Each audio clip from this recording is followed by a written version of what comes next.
जय जय रघुवीर समर्थ।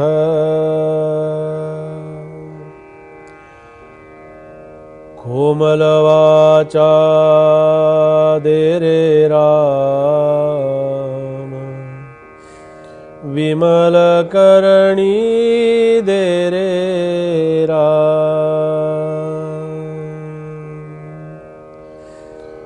तुझी आवडी दे रे दास म्हणे मज दे रे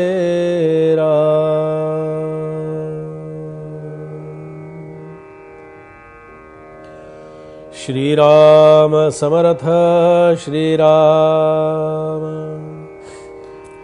मुख्य देवाचा निश्चयो, मुख्य भक्ताचा निश्चयो, जीव शिवाचा निश्चयो, बोलिलासे श्रीराम। श्री समर्थांच्या दासबोध ग्रंथातील पहिल्या समासाचं चिंतन आपलं सुरू आहे आणि या पहिल्या समासामध्ये समर्थांनी एक एक विषय सुंदर अशा प्रकारानं आपल्यासमोर ठेवलेला आहे। इथे देवाचा निश्चय करायला समर्थ सांगतात। का बरं सांगावं लागलं? संत जेव्हा उपदेश करतात तेव्हा तो उपदेश आम्हाला करत असताना आमची नाडी त्यांनी बघितलेली असते, आमचं मन त्यांनी बघितलेलं असतं, आमची बुद्धी त्यांनी अभ्यासलेली असते, आमच्या चित्ताचा त्यांनी चिंतन केलेलं असतं, आमच्या चित्ताचं त्यांनी चिंतन केलेलं असतं। म्हणजे बघा, त्यांच्या चित्ताचं आम्ही करायचं सोडून आमच्या चित्ताचं त्यांनी आधी चिंतन केलेलं आहे। संतांनी आणि सद्गुरूंनी काय केलं की सत्शिष्याची नाडी जी परीक्षा आहे ना, ही नाडी परीक्षा इतकी केली की त्याच्या नाडीतून काय विचार प्रवाह आणि कुठले बिंदू बाहेर पडतायत हे त्यांनी पाहिलं। पूजा करायची, आमची पूजा म्हणलं की पूजेची सामग्री, पूजेचं साहित्य, पूजेचं साधन, आमच्या मनाची अस्वस्थता का?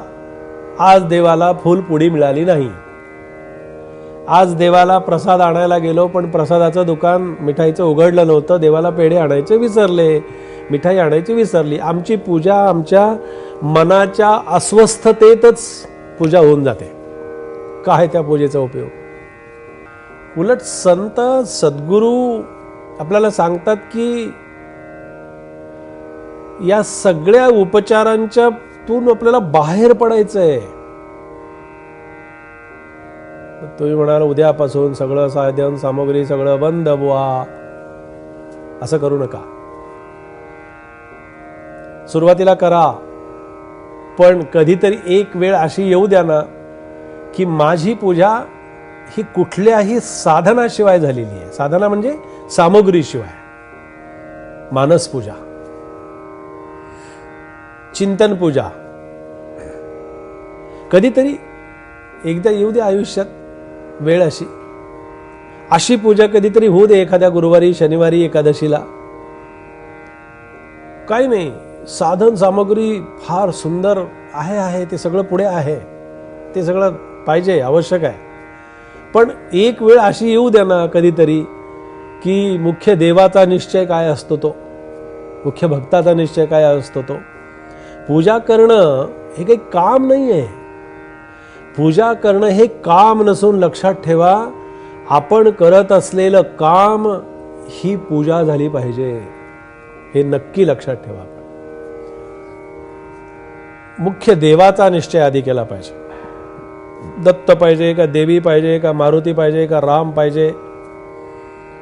रामाची पूजा केली की मारुती दिसायला लागतो, मारुतीची पूजा केली की देवीची मूर्ती समोर येते, देवीची पूजा सुरू केली की खंडोबाचा मंत्र डोक्यात येतो। काय करावं?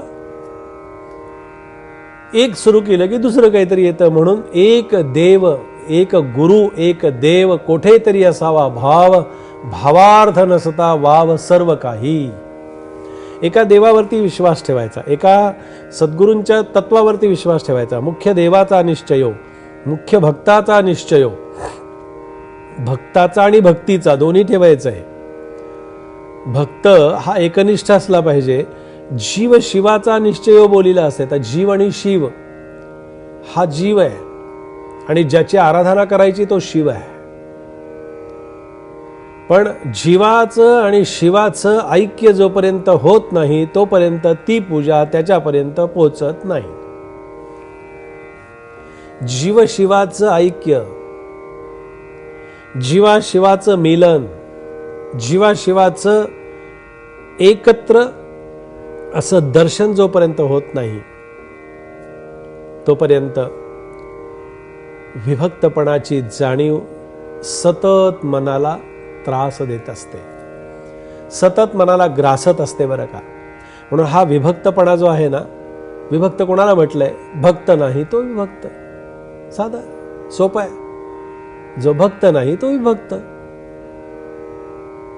मग विभक्ताला भक्त व्हायचंय, पण तो भक्त झाल्यानंतर भक्ती करत असताना विभक्तीची कल्पनाही त्याच्या डोक्यात नको आहे, विभक्तीचा संकल्पही नको आहे, विभक्तीची जाणीवही नको आहे.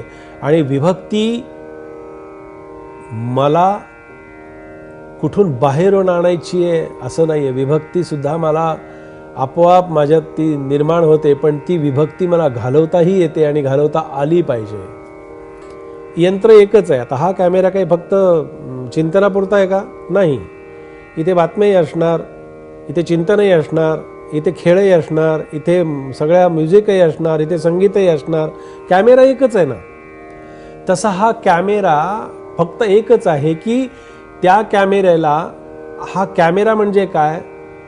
ओ कॅमेरा ओ मेरा है क्या? असं मी मला नेहमी विचारावं. मेरा है क्या वो कैमरा? नहीं, वो कैमरा मेरा नहीं है. मेरा नहीं है लेकिन मेरा है ऐसे मुझे लगता है. म्हणून इथे मुख्य देवाचा निश्चय समर्थाने करायला सांगितला, मुख्य भक्ताचा निश्चय करायला सांगितला आणि तेच चिंतन आज समर्थ कृपेनं आपण या ठिकाणी केलेलं आहे. जय जय रघुवीर समर्थ.